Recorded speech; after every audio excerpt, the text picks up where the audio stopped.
Hi, Sarah. Hi, Hi Sarah, good morning. good morning. Just waiting for another panelist. Okay, great. Hello. Hi, Hi, guys. hi Hi, everyone, Hello. hi, Hello. good and morning. welcome Good to morning. the panel discussion of athletes breaking the silence in sport.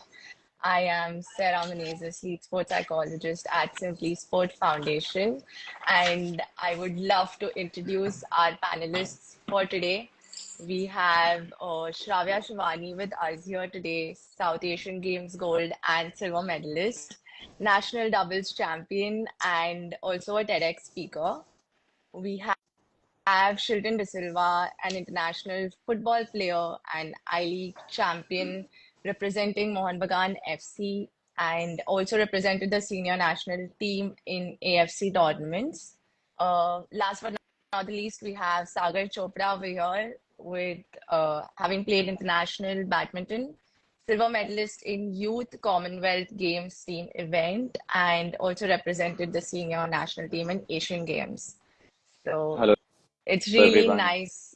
Yes, yes. It's really nice to have the three of you with us today on a Saturday morning. So Can't think of now, anything better to do.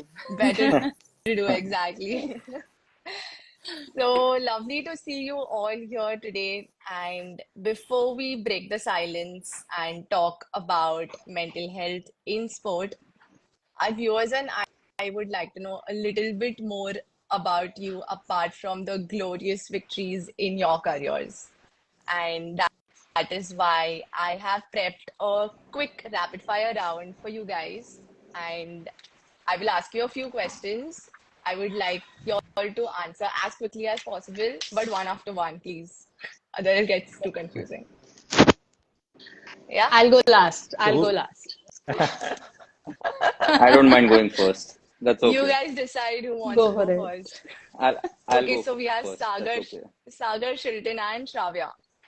Okay, Okay. great. Perfect. Ready to begin? Yeah. Yeah, cool.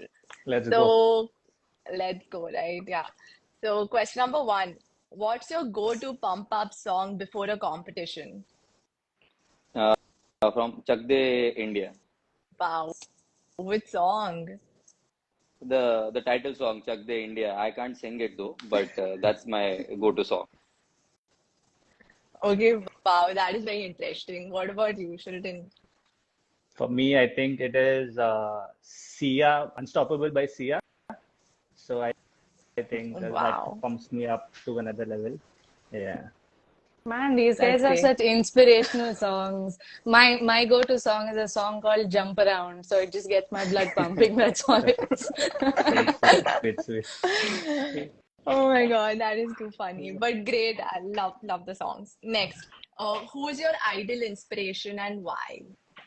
Uh, I'll say Roger Federer, and I mean, the way he's just conducted himself throughout his career, from coming from a aggressive player when he was in his junior circuit, Absolutely. and then the way he's just handled himself throughout his career till the last day, and I can't wait for the documentary that's coming up on him. So I the know, the right? la We all yeah, are like, yeah, so for me it's Roger Federer. Sweet, sweet, wow. sweet. So for me, I think it is none other than Cristiano Ronaldo because Of because course. because I've seen him growing up from the like through the years, and for me, it is because of his elite mentality and his dedication and hard work and his consistency. Like I don't see any footballer in these years having that number of numbers and performing at that level throughout the years. So for me, there are a lot of players like even Roger Federer, Rafael Nadal, Djokovic. I think they are a different level, a category. LeBron James as well. But for me, being in football and connecting to Ronaldo, I feel for me, I think a lot of players will, what do you say, go with that. But Relate for to him. me, yeah, relate to. I think he's the one for me. Wow. Nice. Uh, What about you, um, Shravya? mine obviously has to be Sania Mirza because I mean she was the first to do what I'm doing as an Indian woman, and it's not easy to be the path maker in a sport like tennis, especially. I think Sania Mirza and obviously Rohan Bopanna. Sarah, Yeah. we've Yes. worked with him quite a bit, and he's truly inspirational. But if I had to pick an international athlete, it would probably be Simone Biles, the gymnast. Yeah, She's just incredible, and I think that level of professionalism is unmatched. yeah. Absolutely. Wow, those are some great inspirational role models out there, guys, for our viewers. Uh, Another very interesting question that I always ask athletes, what is that one superstition you guys have, maybe before a game, during or post match? Very curious to know. Uh, so I was very, very superstitious. One of the things that I used to do while playing a match, before entering the court, during the match, I used to actually touch the sidelines of the badminton court. You know, I mean, we're basically thinking that I'm entering, touching the God's feet and entering for a match. Wow. And that used to be every time. I mean, before I used to enter the court, before the start of the match, if I go out for a towel before entering the court, I should just touch my racket and do You it. were that. And eventually, my colleagues started, doing that and making fun of me. But that was just a thing that I used to follow and thinking that God will help me. But most of the times I've lost rather than winning. So, but that was one of those things I used to do, and people have started making fun of me. Even Oh today, no. when I meet my old friends, they'll come and they'll touch my feet like this. So I think that was very, very superstitious. It was something that I believed in. Yeah, so that was one of those things. There were many other things I used to do, but that was one of those things I can That recollect. was one of the major things that Yes, everyone in the circuit remembers you for. it is like, Nadal not stepping on the lines when he's actually not playing a point.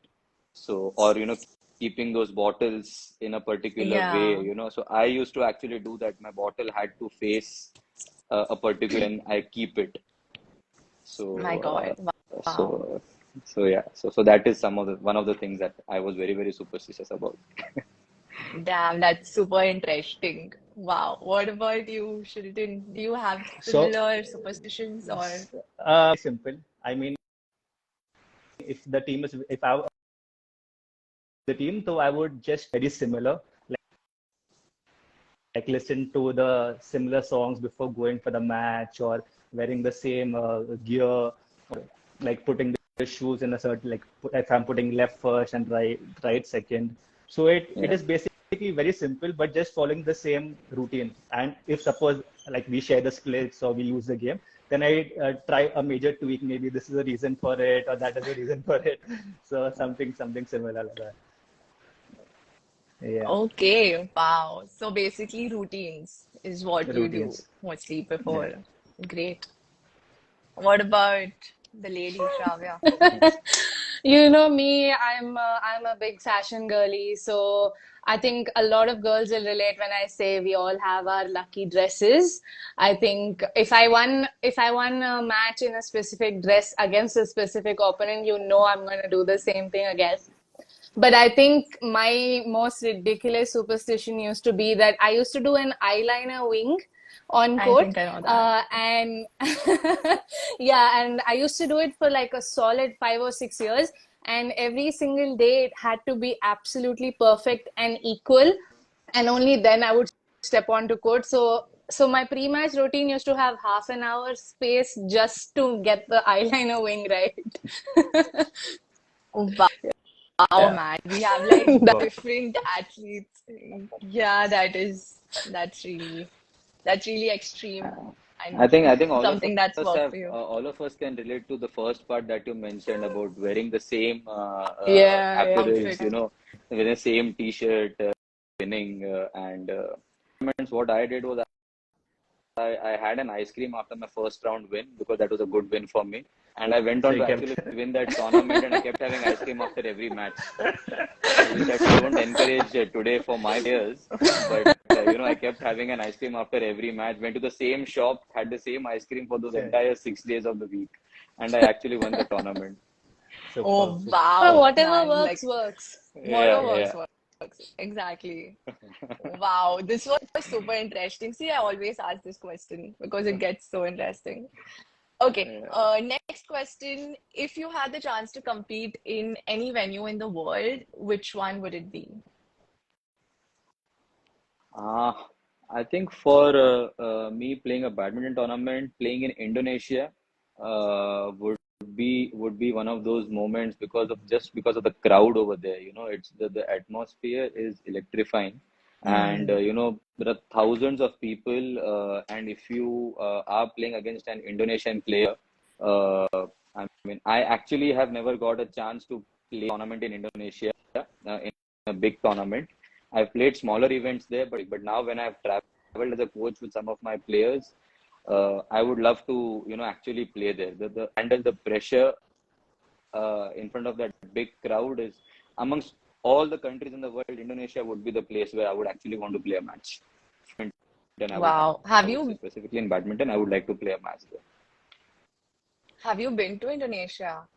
I have actually played smaller level events in Indonesia, but never like a bigger Super Series event. But I've traveled as a coach, and I mean, it is just next level, the crowd. So just to play in Wow. front of the crowd is something that I would like to play there. I would like to experience. Wow, that's great. And you, Yes, Sheldon? yes. So for me, I think playing at the Bernabeu in the Champions League finals. So I Right. think that will be the thing for me. Yeah, Yeah. The because go-to venue. Wow. the atmosphere electrifying, and the fans, Real Madrid fans, and in fact just the atmosphere there is just like some all any footballer would want to play there. Yeah. Yeah. Right. Wow. And My Shravya? answer is easy. My answer is easy. Everybody knows my answer. It's obviously has to be Wimbledon. The I mean, Wimbledon. the beautiful grass, the perfect white clothes. I mean, nothing can beat that. But my personal favorite slam is Australian Open. I feel like the Aussie crowd is super fun, and that's something I would want to play, especially because it comes around the time of my birthday. So playing the Australian Open on my birthday would be pretty incredible. It really Yeah. would be very incredible. Okay, next one, a very quick one. So, a very tricky question, in fact, for you guys. If y'all had a chance to compete in any other sport apart from the sport that y'all are currently, which one would that be? I think it's because of the idol that I spoke about, Roger Federer. I would actually like to play Sravia's sport. I would actually want to play tennis, badminton. Oh, Uh, wow. I've always been fascinated to racket sports. So of course, cricket. Any guy's dream would be to play cricket in India.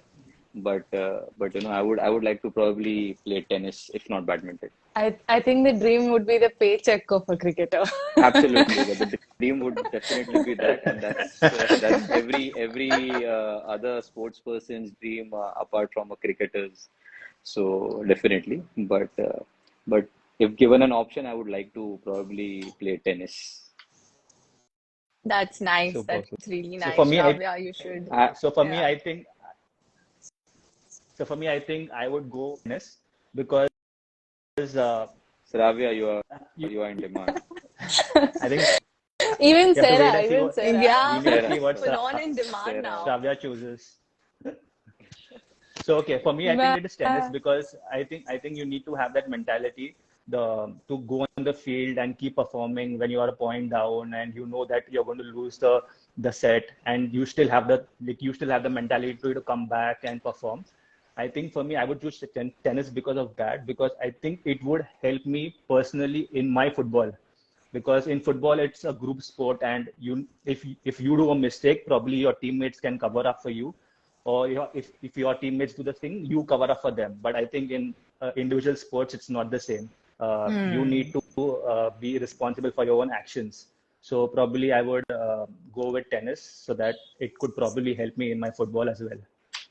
Wow, that's superb, no, Shravya. We have like full on tennis fans and like aspiring tennis Let us see players what around Shravya here. chooses around. Can I stick with my original answer that I keep playing tennis? This is obviously, the love of my life. But if I had to pick, I probably would pick gymnastics because I mean, again, it might sound very superficial, but they just look so artistic and so beautiful and so graceful, and their clothes are so shiny and cute. So I would definitely pick gymnastics. If I flexible enough, then I would. But I mean, tennis all day. Tennis all day. Wow, I'm so happy to see all of you tennis mindset over here. Okay, so one last question. Any hidden talent outside your sport? I don't know what to answer to that. I sing really, really bad. I mean, I've tried singing, but you can just voice. So I really don't know what to answer to that. I'll skip this question. Skip it off. Okay, okay, fine. What about you, Shrutin? For me, I don't know. So I think I can relate to Sagar in this, but I think I'm good at cooking. So Oh, if people want to taste my oh. food, probably they can come over and see whether I'm a good chef or no. Yeah, actually, I don't mind. I don't mind joining you, Sheridan, because I've lived in Europe for a few years where I was cooking by myself. Yeah. So yeah, that's that. I can relate to that. So that, yeah, I'll probably select that as a hidden talent.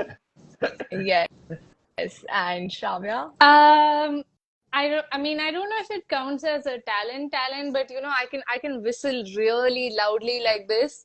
When I was younger, one of my aunts or someone said, girls shouldn't whistle. So I took it upon myself to whistle in every way possible. So yeah, I think that would be my hidden talent. Not so hidden talent is singing. I enjoy performing, and so yeah, I think those would be my talents.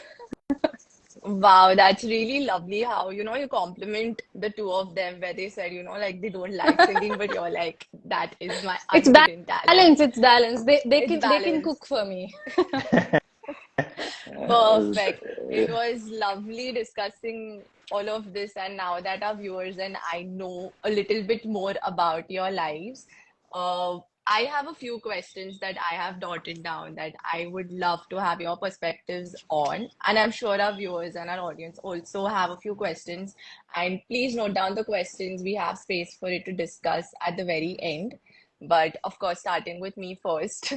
I would like to ask you a few questions. And the first question to you, panelists, is in your experience, how do you think the awareness of mental health has evolved over the years that you all have been playing the sport, or even when you all were kids and not playing the sport? How do you think it has evolved in India specifically? anyway, So we go in the same order. Yeah, it works for okay, me. Anything, you all can okay, Yeah. pitch in okay. and talk. Uh, Yeah. so see, what I feel is over the past few years, there's been a conscious awareness about mental health in sports in India. It's not at its best, but definitely there's an improvement. There's a good shift to people being aware about it. Many coaches, at least I can see in bigger cities and bigger academies, the coaches are more aware about it. If you look at the last maybe say 15 years ago or 10 years ago, maybe even 5 years ago, I don't think it was this open. People were discussing about mental health. So there is definitely a shift, I would say. Earlier, the mental health would be looked upon as a stigma. People would Yeah. actually not take it very, very seriously. But I think some of these sports personalities like maybe a PV Sindhu or maybe a Virat Kohli have also openly spoken about it, and that has helped the younger athletes or the upcoming budding sports persons to actually not hide or not be in the shadow and talk about it little more freely. I'm not saying it at its best, but definitely there's a good positive shift over the last few years is what I personally feel. Interesting. Yes, I also think I Uh, actually agree with that because am I audible? Yes. yeah, yeah, yeah. Yeah, yeah. Yeah, yeah. I also think I quite agree with that because in the past, I do agree that now also there are a lot of stigmas, but in the past few years, I also do see a little improvement with people's mindsets changing. Yeah, that's a very interesting Right. point. What about any one of y'all would like to add in or have your own thoughts on it? I think in the present day, I think it's given more attention to. Back in the past, I think it was not even a thing. That mental health was not even a thing. And I think Yeah. at present there are more dedicated people who can help and listen to you. And I think sportsmen also are like how Sagar has said, they are being more open about it and they're speaking out. And the present generation, I think they want help. They are seeking for advice to get better and reach to another level. I think back in the like like 10 years down the line, I don't think this was even a thing. And there were a lot of things which were which were barriers and stigmas to uh, get to asking for help. So for me, I Hmm. think these are the basic things. Yeah. Okay. To add what both of you have already said, I think, I mean, mental health has become a little bit more accepted. Just the concept of mental health has begun as a conversation, but I think we have a long way to go when it comes to like athletes mental health, especially individual sports. I mean, definitely, especially in the education system, the number of people that are picking up sports psychology has improved in the last, I want to say, in the last 5 years, because even 5 years ago when I was on the tour, like there weren't many discussions about mentally. It was always just and the brutality of the sport.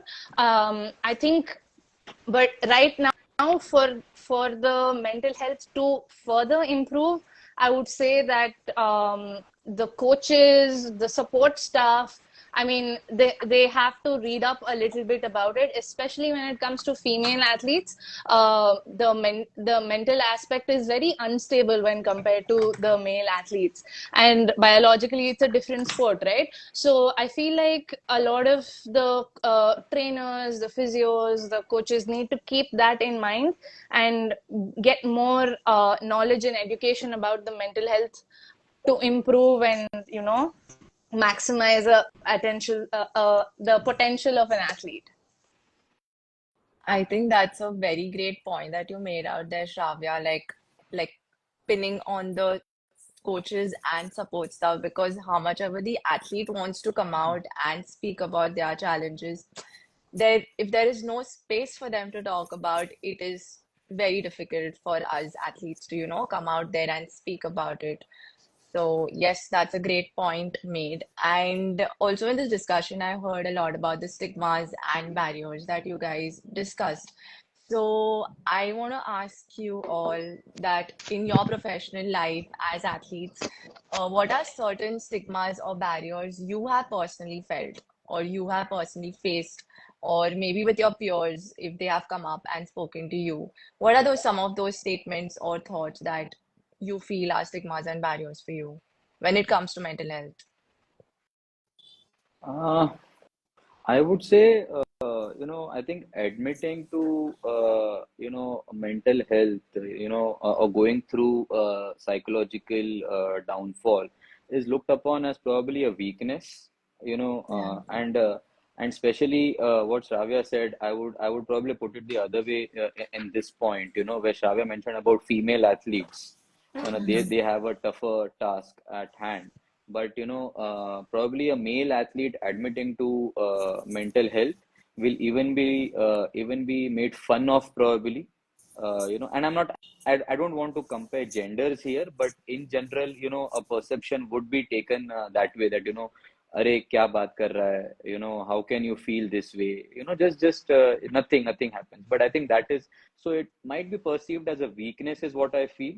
um, uh, it's negative probably. Just talking about it is maybe it might have a negative impact, you know, on you in a bigger system. We are actually an individual sport, badminton, but I don't know in Mm. football for or in a team sport, any other team sport, maybe one of the team members just coming and admitting to the captain or to the coach that I am going through this, and it might just hamper their careers. I don't know. I just feel that it is more this thing in a team sport, where 11 players in football have to actually be together, and if one athlete is not mentally or psychologically fit or at his or her best, that will hamper the performance. But how does the team perceive it? How does the captain perceive it will be very, very important, I feel. So I would say Hmm. some of the stigmas would probably be one of it was taken as a weakness, and second one is, just a negative impact on his or her career. Career, just by talking Yeah. about how low you're feeling mentally. Yes, yes, Yeah. Yeah, I think I have faced that as well in my tennis career, especially being an individual sport, being so competitive. yes, I'm sure you both relate to it that talking itself that, oh, I'm feeling a little pressurized today, yeah, the opponent will immediately take it, like, oh my God, yeah, she is feeling, I need to put her down even more. yeah, yeah. So, yes, that is a big stigma, even I feel that even I had faced. Yeah. So, Shilton, Shavya, anything that you So guys have faced? for me, I feel the main stigma is like yourself accepting that you have a problem, because Yeah. normally people when they have a bad they are in a bad form or they have an injury and they want to get out of it. Some people are not ready to accept that they have a problem. So for me, Hmm. I think the first stigma is yourself. So once you know that you have a issue, then you can ask for help. The second, the second stigma I would feel is how Sagar said in a team sport, the environment is different. So you have to see what the society thinks, what your fans think, what the management thinks, what your Yeah. teammates think. So in that case, like how suppose you go and ask for help, you go and tell your problems to a coach, and a player gets to know, and you are in that environment, and a lot of people can talk about it. A lot of people can help you as well, but there are, I think, the equal number of people who can talk about it and say, "अरे ये क्या हो गया रे इसको, you know, what is Hmm. wrong with him and everything." So, and to get out of that is quite difficult. So I think that concept needs to change. In fact, the player should realize that the player's health is important not only for him but also for the team. So, Yeah. Right. because if his health is better, it can benefit the team as well. So, Right. I think these are the two main stigmas for me. Wow. Yeah, I That absolutely that agree with that is true. Yeah. what both of them said. I think they're absolutely right that it's a lot tougher as a male athlete to speak about your issues, because in general, I feel like men are expected to be tough and not show feelings and stuff. I think that way I'm thankful that, like, even though it's an individual sport, we have a lot of female friends on the tour, even though they're competition, and very often we can lean on them. And like you said, the first thing is to accept that something is off with you, and the second thing is putting in the work and going to therapy and getting better, because it doesn't just stop at accepting it. You need to like put in the work, because I personally about I had to go to therapy for like over a year and a half, and it was a lot of hard work. I mean, it's very mentally taxing to like dig deep and fix the issues you have. And I mean, we need a lot more psychologists and people to reach out to. I think the options are very few at the moment. And when it comes to stigma, I think overall, accepting that something is wrong with you itself is very hard, and people are always ready to, like, pick faults with you, whether it is how you look or how you carry yourself or how you play. Like, people are always nitpicking. So I mean, when you're on such a high level of the sport, you're kind of in the spotlight a lot, and it's very hard to, you know it's like you have to show people that you're fine even when you're not fine. I think that's a very hard thing to do that people don't realize. Yes, absolutely. Yeah, tell me, Sarah. there's this. I mean, all of us must have watched this series on Netflix, Breakpoint. Yeah. It beautifully articulates what the athletes actually go through. It's a high pressure, and these guys are playing at the highest level in tennis. And I mean, I think everybody should actually watch this series just to understand what these sports people go through. And of course, the normal population also goes through a lot in terms of different anxieties that they have to face. But I still feel that playing sport is not easy at all. What people think that these guys get to travel so much, and traveling itself is taxing. I feel going from one tournament to the other, back to back tournaments. The It's not packing, the easy. unpacking, it's such Absolutely, a grind. absolutely. Yeah. So you know that, I mean, you forget something, you're worked up in the next tournament, and you're looking for that particular stuff, and so I think And we I think don't it's realize that we're only going to the hotel and the venue. We're not actually traveling. absolutely. Exactly. When we were traveling, there were people asking me, "Oh, so did you go sightseeing? For this, oh, you went to such a beautiful place." And like you said, Shravya, I mean, we have actually from the airport or the railway station, Yeah. we have gone to the venue, to the hotel, back to the venue, back to the We don't hotel, and even back. try the Right. local cuisines because we're so scared of trying anything Absolutely. new to not get sick. So I'm just eating dal Yeah. chawal wherever I go. Correct, correct. Yeah. So I think just what a sports person goes through is absolutely and it's beautifully articulated in this series Breakpoint. So I think I would request all the viewers or who have not seen this to actually watch this series. Absolutely. I mean, all of your insights on stigmas and barriers, irrespective of it being a team sport or individual sport, happen to be so similar. So that's where I think all of us talking about it should, or maybe hoping that we ourselves try and at least break certain barriers and stigmas by having open conversations like these as well. So yes, another question to our panelists here is that I would like to know from you if you guys have experienced certain mental health challenges in your sport. Yes, you all have really grown from grassroots, still being professional athletes in your sport and doing something great for your sport as professional athletes. So I'm sure a lot of y'all would have gone through a lot of challenges during that journey, especially. So, a little bit about, if y'all are open to share a little bit about your mental health challenges and how did y'all power through it? We would really be interested to know about it. Uh, So, see, for me, there were two things that I can actually talk about and relate to. One is, I have had multiple injuries and surgeries while I was playing the sport. I have actually gone through 5 surgeries Oh while I was my playing the God. sport. So, my first one was a ACL injury, then I had a shoulder labrum tear, and then I had my last one, which after which I stopped playing the sport, was a Achilles tendon rupture. And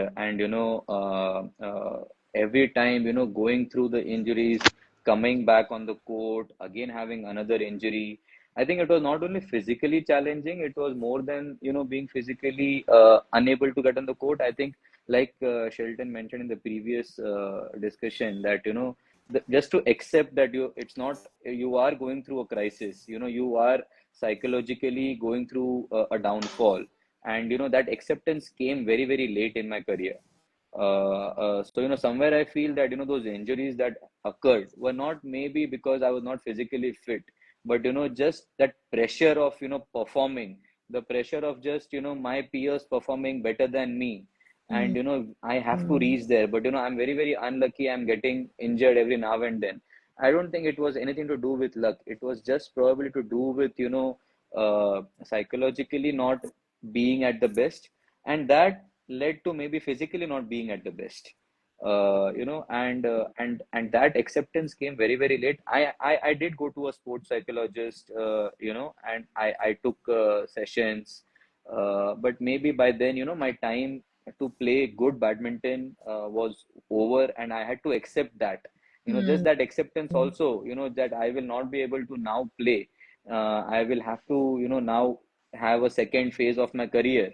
That acceptance, Mm. so all those things were taxing. Yes, I went to a sports psychologist. I was lucky that my parents were very, very supportive. They helped me through this. My coaches, unlike many of the other coaches, my coaches, when I was training in Bombay, and then when I was training here in Bangalore at the academy, all of them were very, very supportive, and they said, no, you have to think about what is going to help you. So that injuries and coming out of it was one thing, and then the transition from the junior circuit to the senior circuit Mm. is extremely, extremely difficult. And I wasn't able to probably be the best. I was one of those top junior athletes in the country. Always from my under 13 age category till under 19, I've always been the top four guys in the country, and played at the international level also, all the major events. But when I made that transition, my first year of the senior circuit, I got this ACL injury, and then I Oh. could actually, I was always injured after that. I tried to make a comeback. So I think that these things, the transition phase for me and the injury phase led to, being, psychologically down. Mm. But I was lucky to, have people around me who were very supportive. My better half also was always there with me, Saili, and eventually, I had to accept it and come out of it. And even the sport has done so much bad to me in terms of, the injuries and all. I've again decided to become a coach. So I don't know how did that happen, but that's what sport does to you. After spending so many years in the field, you actually want to be attached to the sport. I was working for 3.5 years in Bharat Petroleum, but I always wanted to come back to the sport, and I've again become a coach. So uh, you know Wow. and as a coach, I would want my athletes, I encourage my athletes to talk about it, not to hide things from us. It is not easy for them, but we, all of us at the academy, have a very open discussion about it. We are lucky that that there are platforms. Simply Sport Foundation is doing a wonderful job in this field. We have tie up with some of the other sports psychologists, and we are doing the best that we can do for our athletes here.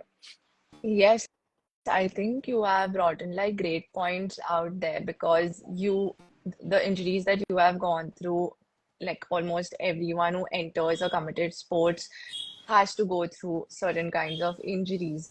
And the struggle out there is definitely like real because of the transition from junior to senior. I know it is very difficult. And for what I believe, you gained your support through your coaches and your family members, right? Yes. And that's what helped you power through it. Wow. Yes. I think like that's a great example of the kind of coach also that you are uh, going to be like right now, where because of your experience, you can tell your athletes, like open up and talk because I am here with you because of your personal experiences. So Absolutely. I think that's a great quality in a coach, right, to have. Yeah, that's nice.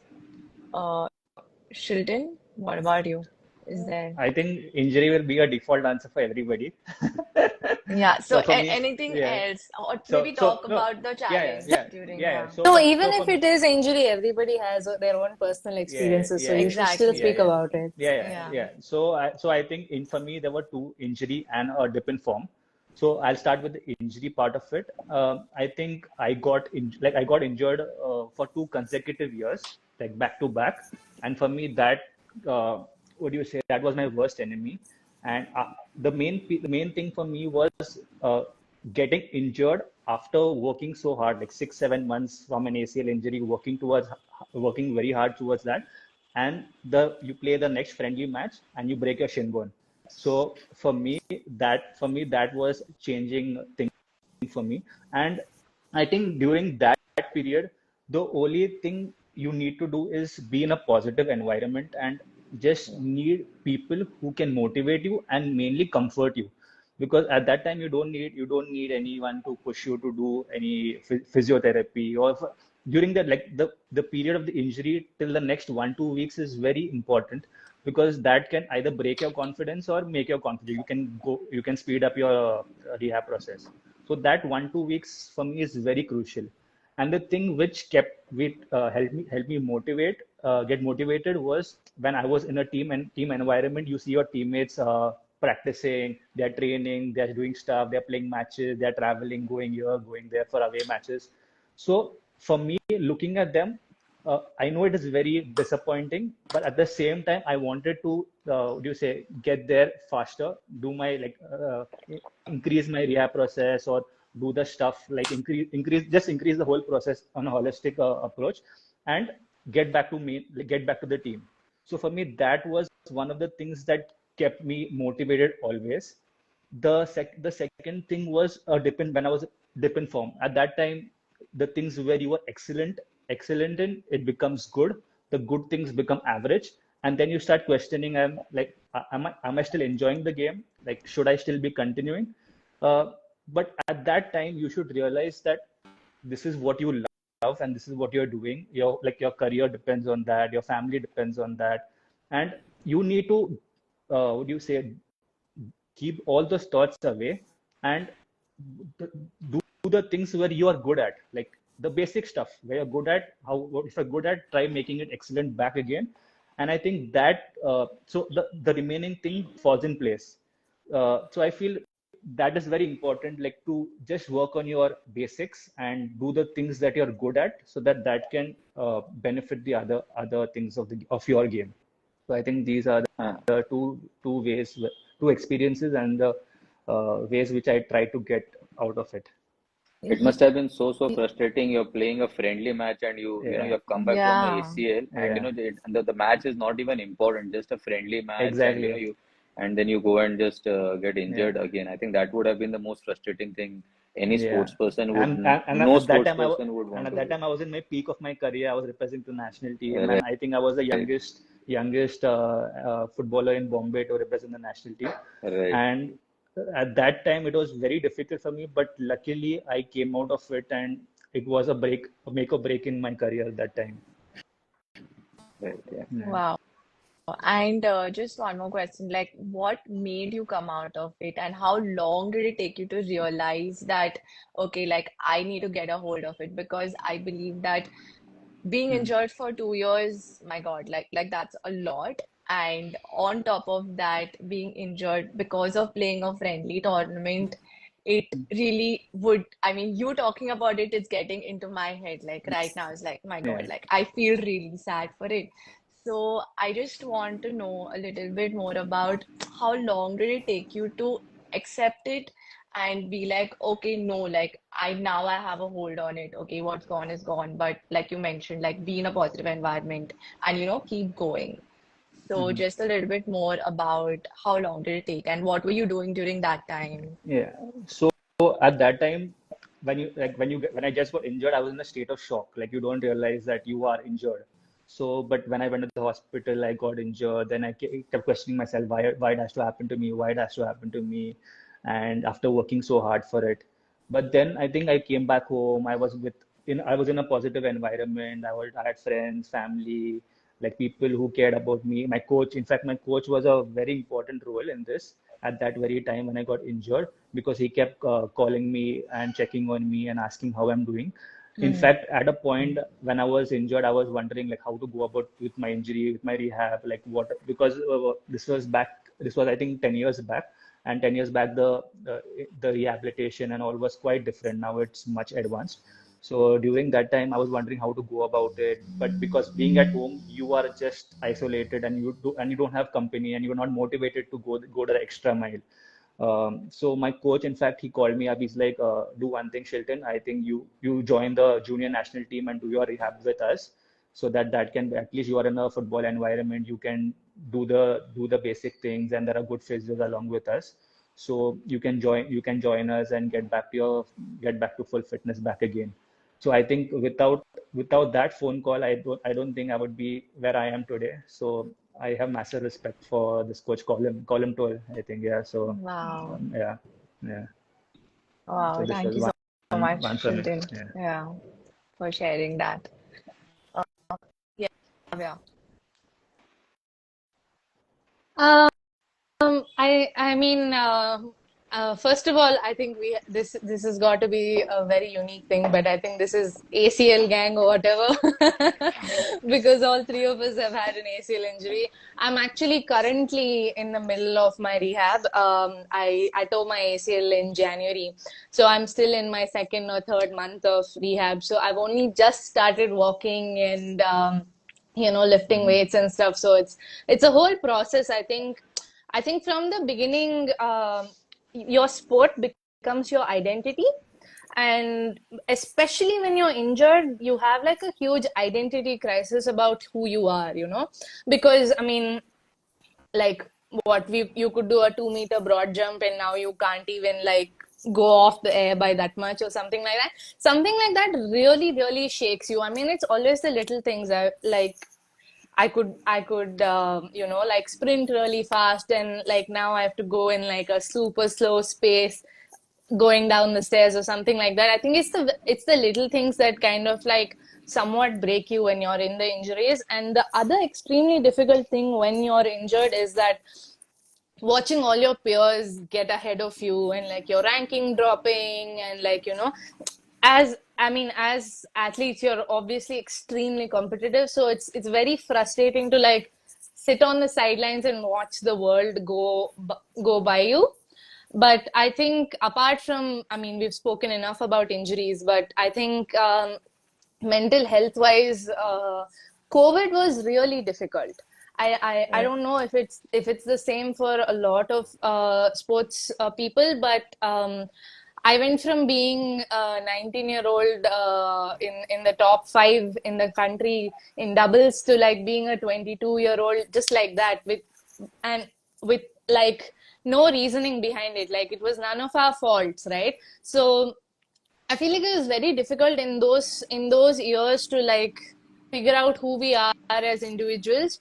But the one bright side that came out of being at home during COVID or something like that is we all kind of realized that we need to do something that's not just our sport. Like we need to be a person outside our sport. A lot of people, a lot of athletes make the sport their entire identity, and I felt like it was very important to like build a personality outside of the sport, because now even though I'm injured, like I'm still studying, or like I'm doing things that aren't related to the sport and that's still keeping me sane. I feel like that's a very, very important thing that a lot of athletes don't realize is your sport is is a part of who you are, not your entire identity. I think that's really important to remember. I mean, yes, it grooms you and makes you who you are, but it shouldn't be just about that, because it becomes really difficult when you have like a career threatening injury and you're just fully lost.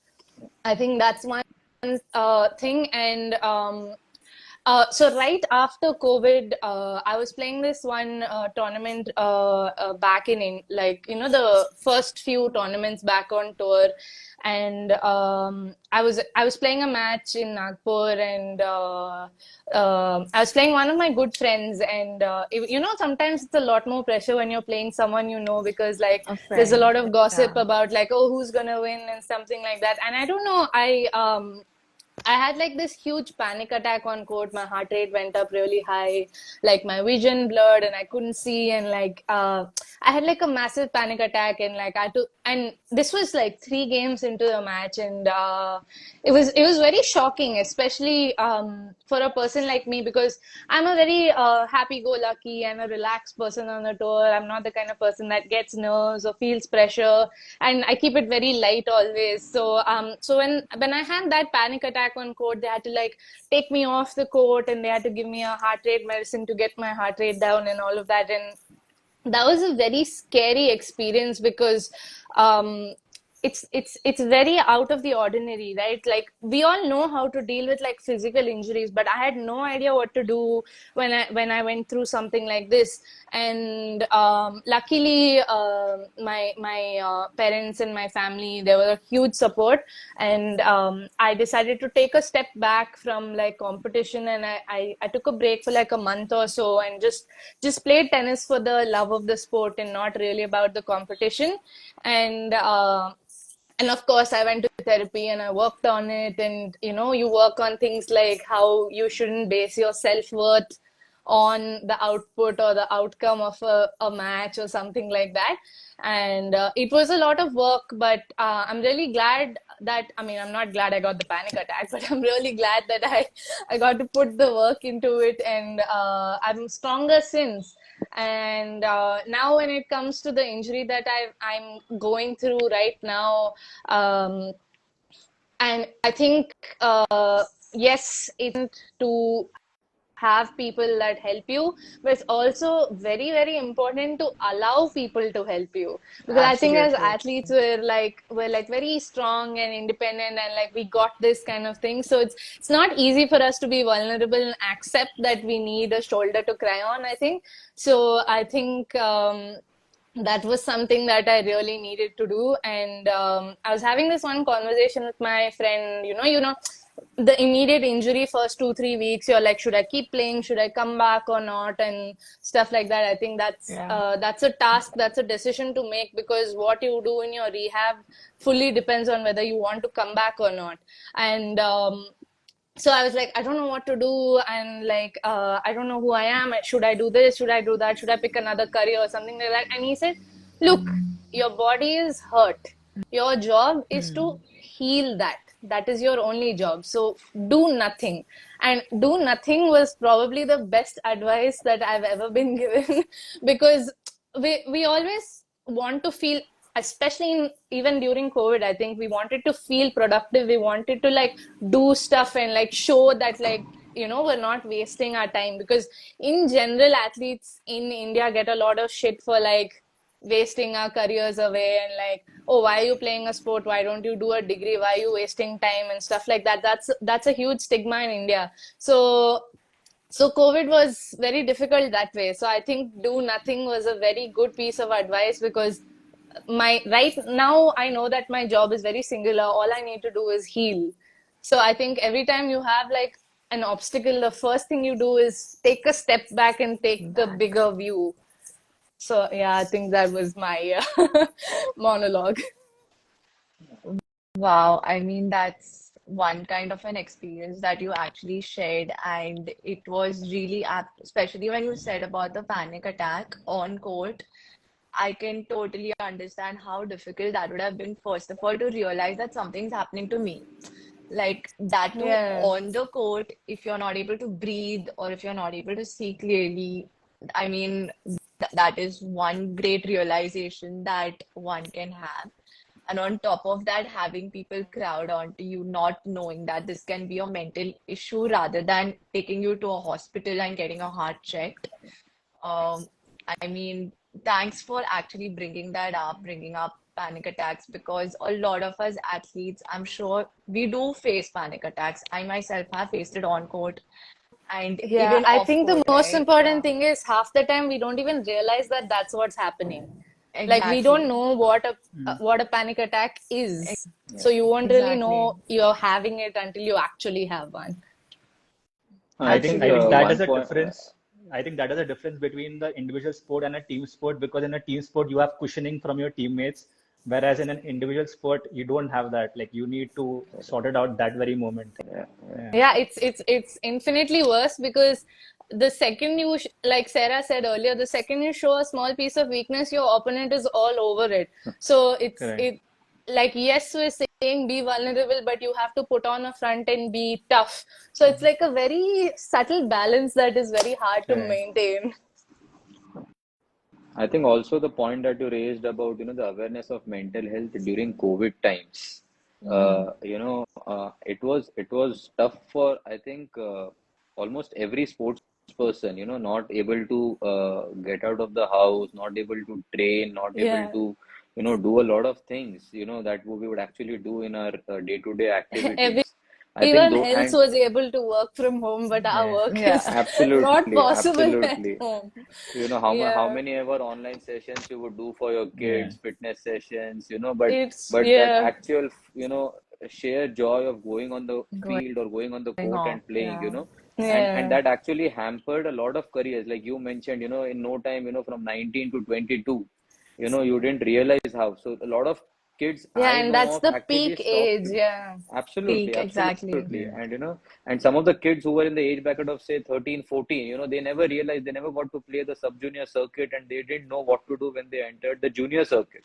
And correct, many of correct. them actually left the sport, Yeah, just yeah. not being It's like we uh, were pushed into the deep end of the pool without going through the middle part. So then Yeah. suddenly, like, I mean, being in the pro tour as a teenager is very different from being a player in your early 20s, right?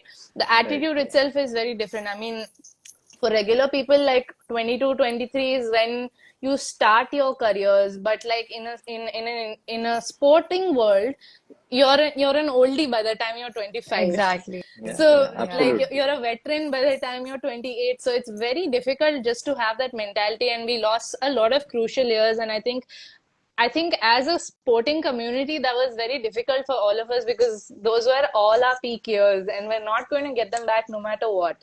Yeah, And on top of that, because of these injuries, I've lost like a solid 5 years of doing Yeah. nothing. yeah, yeah. Yeah.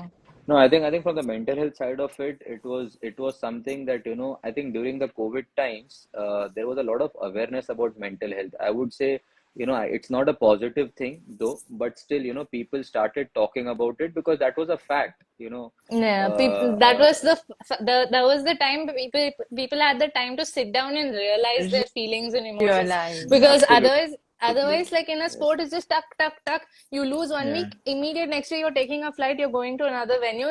You don't even have the time to sit down and process, right? So I think all exactly, of us just sat down for those 1 or 2 years and Yeah. sat with our emotions, and it really made a difference to us.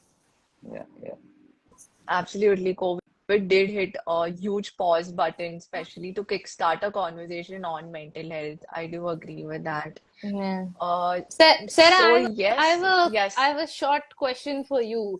yes, Since you're a psychologist now, would yes. you like sharing with our viewers what a panic attack feels like, or what an anxiety attack feels like? So just in case you have one, you know what to do, or like how to even notice that you're having one. Yes, so absolutely, I would be very happy to share that because I can talk from my experiences. As Shravya mentioned, she had her first panic attack on the field. It was the same for me as well. I had my first panic attack on court while I was practicing, and certain signs and symptoms that you can notice if you're an athlete or for a coach who's even watching this to notice in their athlete is a very strong sense of tightness, maybe in the chest, yeah, where you feel that you cannot breathe and you feel that your vision is not quite clear. You tend to lose certain senses. For example, sometimes you're not able to hear that clearly, or part of your ear gets blocked sometimes. There are sometimes when you feel really cold in your hands or feet, or they start trembling. There are sometimes when you can experience certain cramps, or when you feel like vomiting. So when it comes to panic attacks, different people, different individuals experience it in different ways. And that is why it becomes very important for the people surrounding the individual to have an idea of what a panic attack or anxiety attack is, because panic attacks don't happen there and there because of one single thought, but it happens because of an accumulation of a lot of thoughts. Like, trust me, like a lot and lot of thoughts.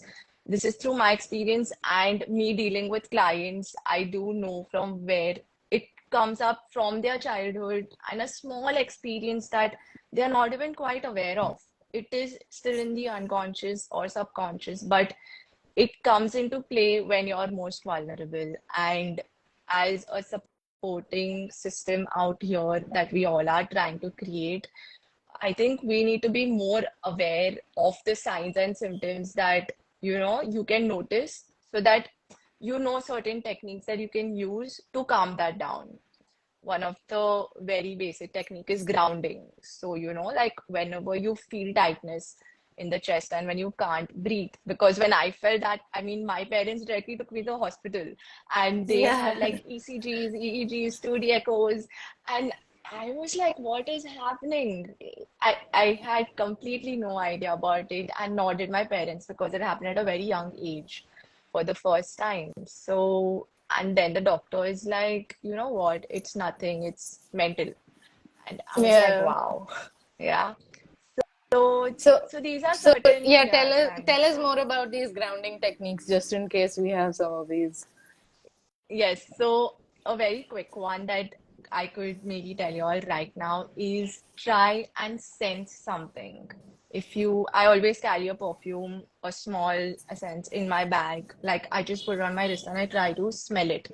So it immediately distracts your thoughts and it gives more clarity as to when your sense is activated. So right now I am trying to activate my sense of smell.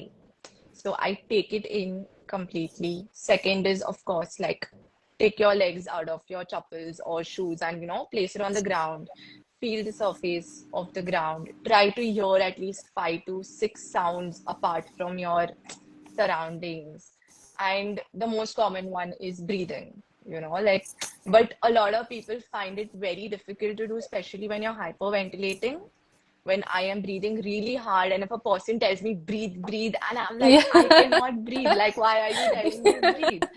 They're like, Yeah, just breathe. And I'm like, that's just what breathe. I'm Yeah, having difficulty with. exactly, exactly. So that is what even that's why the first approach, you try to feel, you try to activate your senses. Only after which you get a little bit comfortable breathing.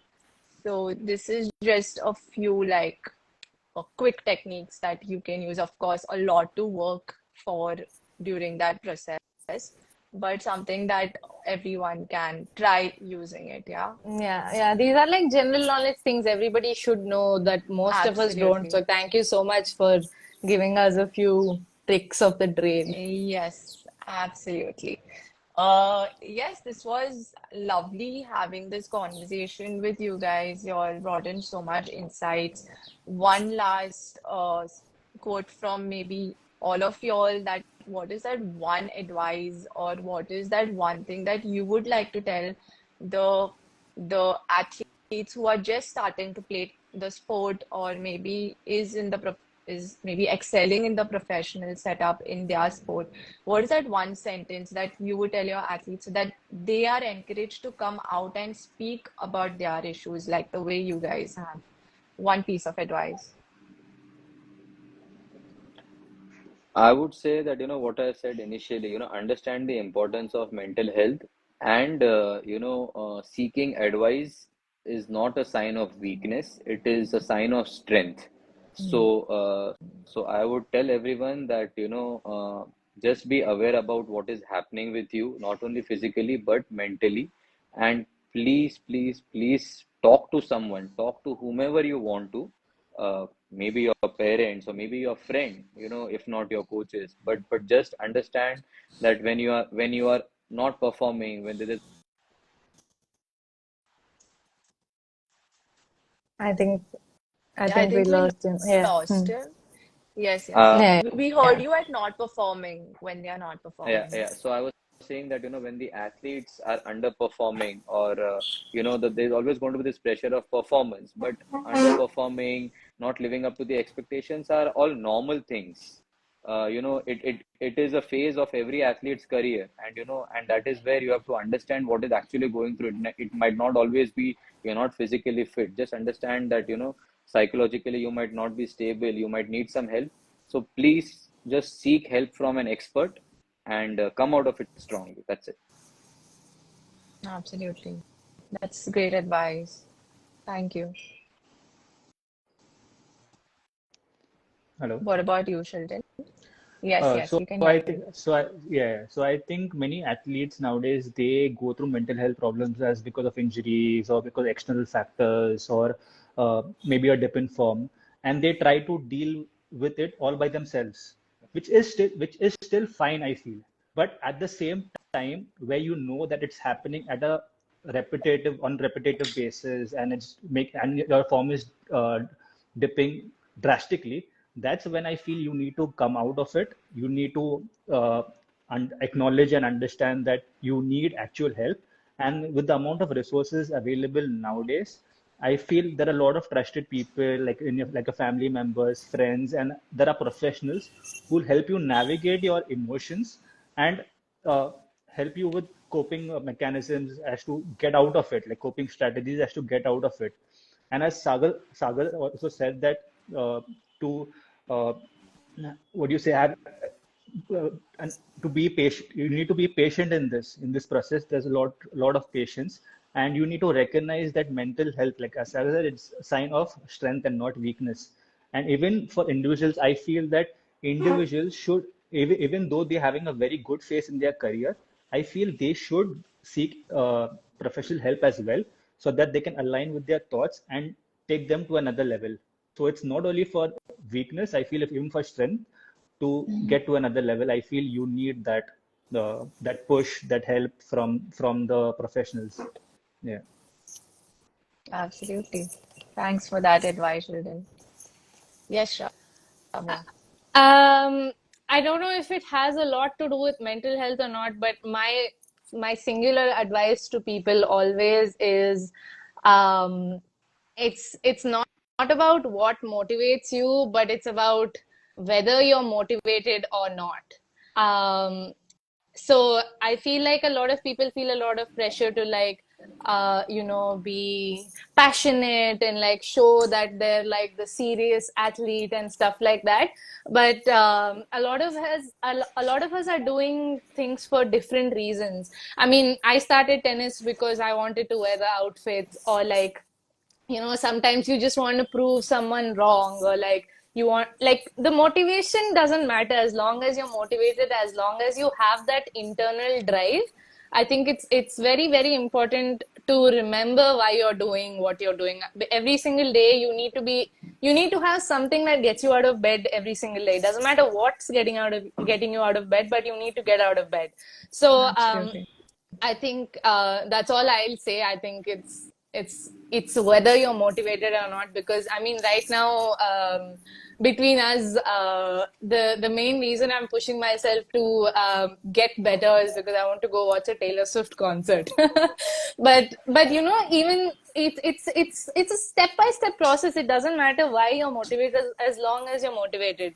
And the other point I would say is that. Celebrate your victories when you get them. In sport, you lose a lot more than you win. So it's that, even if it's like a small victory, make sure you pat yourself on the back. Because as an athlete, until you make it big, no one's giving you credit.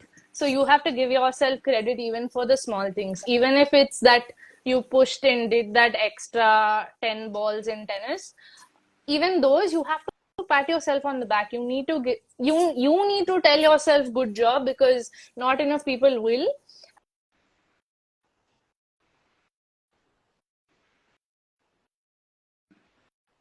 I did, and always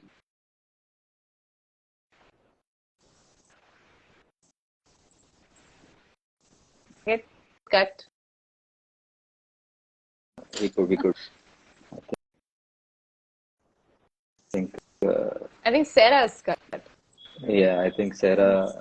I You.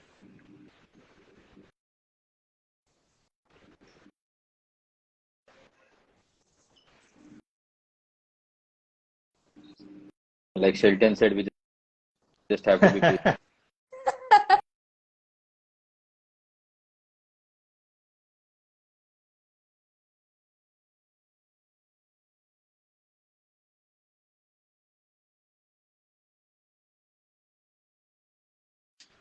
So So you're both when I was from small, Bob. Yeah, Yeah, bomb. Yes, yeah, yes. and Nice. when I was small, I think he on the sports day he used to be one of the torch bearers, and I Wow. remember that. Wow. Sarah, we lost you. Are you back? I think so. Can you hear me? Yeah, Yes, yeah. Now we can. yes. We Yes. heard nothing Okay. after I said, "Did you hear me?" So whatever you said, please repeat. Okay, thank you. No, I was hearing all of your conversations where Shilton brought in a fun fact stating Yeah, that yeah. Sagar and you were in the same school. But yes, I mean, thank you so much, panelists, for coming out here and talking about mental health, and especially you athletes coming out and speaking about it. I think it really brings out a lot for our younger generation and for our younger athletes who are even starting to play the sport, and mental health being a very overlooked topic, not discussing, being very hushed and hidden, kept at the back all the time. This is Thank you so much for initiating this conversation and being a part of this panel discussion today. Yes, I know we are gone a little bit. Still, I am off what? No, no, No, we no. can, we I'm can. on. I just Okay, wanted to add one more small thing before you of finish. course. Um, Yes, I feel like the athletes, I mean, we did speak about the coaches taking care of the athletes, but I think athletes should look out for each other as well. I mean, at the end of the day, we're all competition for each other, but we're from the same community and we need to take care of each other. It's like, put your mask on and help the other person with their mask kind of thing. So, especially if you've gone through something, you should reach out and help other people as well. Continue, Sarah. absolutely. Absolutely. Thank you so much. I know we have gone a little bit overboard, but I can have like some space for at least one or two questions to engage. So, whoever's watching this, you all can note down your questions and we'll be happy to answer it.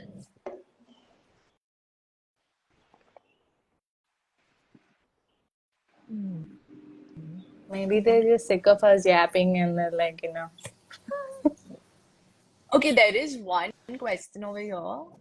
Uh, Okay. In every sport, mental health is key, but how does a player coming out and speaking up be perceived in the times when coaches and teams are not well versed with all things mental health?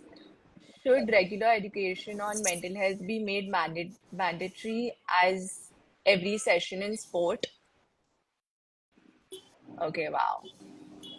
That's a very well thought out question. I think a lot of academies these days have like a in-house psychologist or something, because I remember in RBTA we used to do a few group sessions, and I think that helped a lot when it comes to just the concept of mental health. I mean, obviously, I still feel like you need to work on it one on one with a person, but just to be able to notice that there is something that you should be working on in the mental aspect as well. I think every academy should have like an in-house therapist that does a few group sessions just so you check the temperature of the room kind of thing. No, I agree. I agree. In fact, I would say the mental health sessions should be for everybody. The coaches, the support staff, and the athletes. It should not only be for the athletes, because it is Absolutely. extremely important how coaches perceive it, and that the mindset of a old school thought has to change, and coaches have to evolve, with time. So I think it is the sessions have to be like the question reads, mandatory for everyone who is related to the sport. I would even go to an extent to say that, more than the athletes, sometimes it's the parents who need That is so psychological true. That is so support, true. Absolutely. because the expectation from the parents, and the way they, I mean, I can experience it now, after being a coach. The expectations have gone up, and the way the parents react when athletes lose or are not performing, it is very, very harsh on the athletes. So I would say Hmm. that, the parents are probably one of the first people who should actually undergo mental health training when the kids are related to sports. True, very Yes, true. absolutely. And this is a huge calling for all the coaches and parents to, be there for your athlete. I mean, how much ever the athlete comes out and talks about mental health, it's not going to help unless you, as parents and coaches, are supportive about it and know certain signs and symptoms uh, for it. Yeah. So, okay. There is one question for Shilton, and that person has asked Shilton, how long do you think your youth football is going to last? Yeah. Yeah. Okay, so youth football, it totally depends on the level at which you're playing and where do you want to go with that. So in that sense, I feel that youth football generally by 18, I think you should try doing the basic stuff, reaching at that level where you know that you want to take it professional. I mean, you can be at 22 and 23 as well, but at that time, you may be in a career where you are the period between 2020 as 2023 is very crucial, like that transition to go to the senior team. So once you know that, okay, I am comfortable in this position, I can take it to the next level. I think that's the time where you know that that's your youth level. And when you're playing with this, when you're playing with the senior team as well, and you are comfortable and you don't have that the block where you feel that, okay, am I ready? Am I not ready? When you feel you're comfortable, as they say, as the players say that if you're good enough, I think you can make it to the senior team. So I think that's a time where a youth can understand that, okay, this is my youth. My youth is getting over, and I can take it to the next level and go. Yes, Yeah. lovely. So, with this very thing, I would like to thank Shravya, Sagar, and Shilton for joining us today.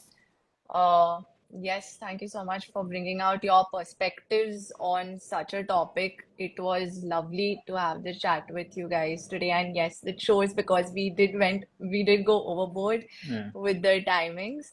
Thank you, And Sarah, for coming up with this concept and, Yeah. bringing it to light. I mean, the idea of doing this itself is a big deal. So thank you for reaching out to us in the first place.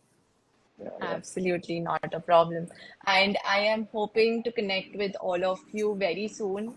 Yes. So Yes. thank you so much. We can now Th- end the live. Thank you. Thank you Thank so you. much, everybody. Thank you, Thank everyone. you. Thank you. Bye. Nice Bye. to nice to meet everyone. Yeah. Bye. Yeah, nice to meet you too. Same here. Bye. Same here. Thank you. Bye. Bye. Bye.